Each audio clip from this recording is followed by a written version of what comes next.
It's a bit cold in here, but it's getting warmer because, as you can probably hear, I've got the diesel heater working. I've just put 5 gallons of fuel in it and it's roaring away.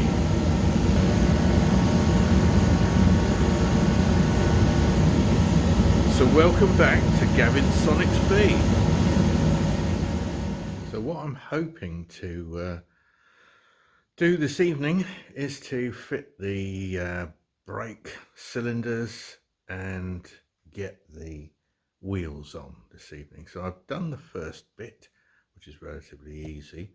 I pre-prepared the brake cylinders upstairs, and here is one of them. Now it's only held on in one place with a cotter pin. Is it a cotter pin? No, it's anyway, it's not a bolt, it's a pin that goes through from the front side through this hole here and into a little hoop on the back of the other assembly, which I'm not sure you can see. Hold on, where are we? Not got a very good picture of it, I'm afraid, but it's held on. It's a clevis pin, that's what I'm trying to say. The clevis pin goes right the way through the whole thing, comes out the back and goes through a little piece that's welded onto the axle assembly, and then a little clevis pin goes through it with a washer. Now the washers didn't fit, so I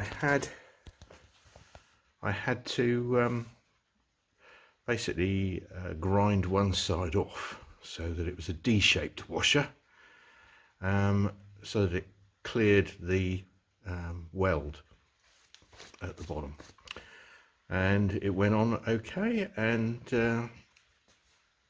it's looking good. And I've done the one the other side, which you can just see over there. The top tip for this, the top tip is to run the drill through the hole in the brake cylinder first into the little bit that sticks out of the bottom of the axle assembly. Run it right the way through, because otherwise you can't get the clevis pin in. It won't go. So you need them pretty accurately lined up, and once that's done, everything's good. To do that, I had to use my extra long quarter drill bit, which I already had from previous jobs on this. So I've done that, and the next thing to do is to fit the wheels. I've got the 2 wheels with the brake discs attached, and all the bearings here, and some grease, castellated nut, and I'll be back in a minute. Well, it was that cold yesterday that after I'd done the wheels up, I just had to go indoors because I was feeling a bit chilly, and the noise of the diesel heater was getting to me. Anyway, it's a bit warmer today, only about 0, so that's in Celsius. So I thought I'd just show you that I actually did put the wheels on, and they're secure. No problems.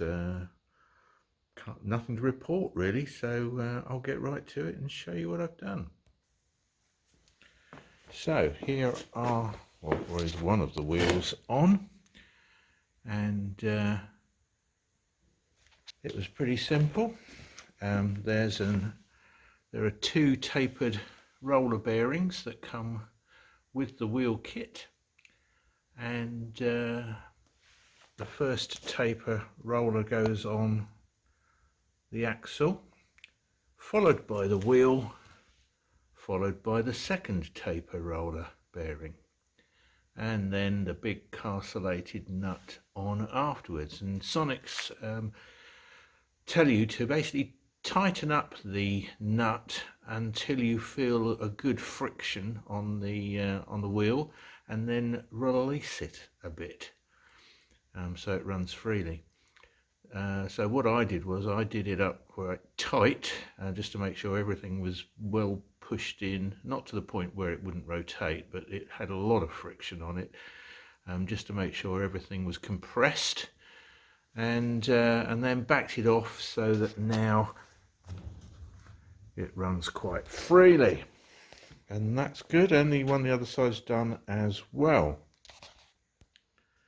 So I had an hour or so this afternoon in between doing other things to come out here, so came out and did a little bit more. I've got a long list of things that I want done before it leaves the garage and goes to the hangar.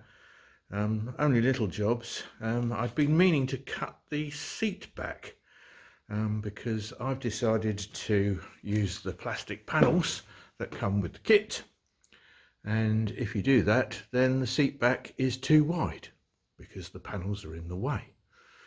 Now you could cut the panels to go down the back of the seat, but I wanted my seat to be able to hinge forward in the event that I need to get to the electronics that I've hidden just behind it.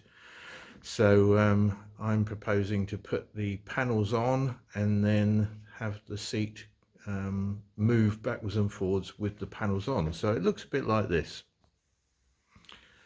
So on the other side you can see one of the side panels in position, and I've chopped the seat back. I'll show you on this side if I can.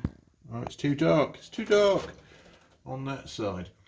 I've cut the seat back to go round everything, so basically it was an inch off either end, and then a further 15 millimeters, 190 millimeters down from the top of the seat back, a further 15 millimeters off to clear the moulding on the plastic for the rudder cable, and the other cutout was already in it.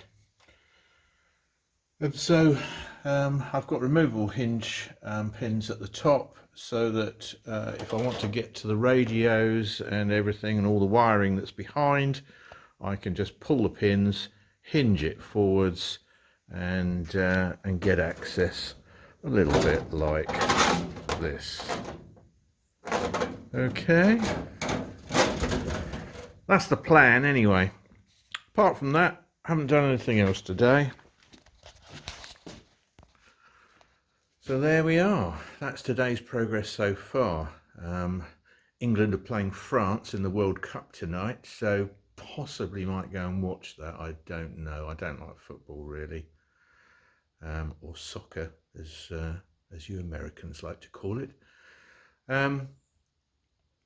So if I get the enthusiasm, I might come out and knock a couple more jobs off my list. Not sure what's going to be next. It'll be a surprise. More later. Bye. Aha, fooled you. Haven't gone yet. One thing I forgot to say was the carcellated nut goes on to the end of the axle to hold the wheel on, and you tighten it up and then release it a little bit. Then you actually have to drill the axle, the threaded part of the axle, for the cotter pin to go through to stop the carcellated nut from coming undone.